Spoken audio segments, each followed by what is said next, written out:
ঝিয়ের মাইনে দেবে কে? আর একটা টিউশনি নেব।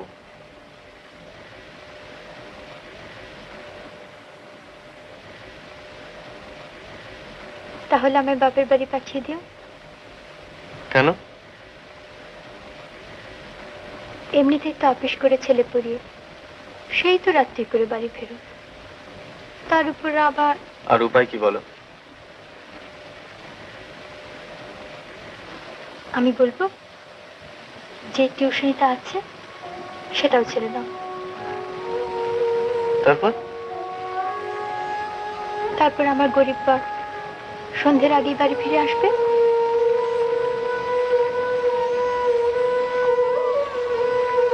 আর আমার কোনো অনুশোচনা থাকবে না।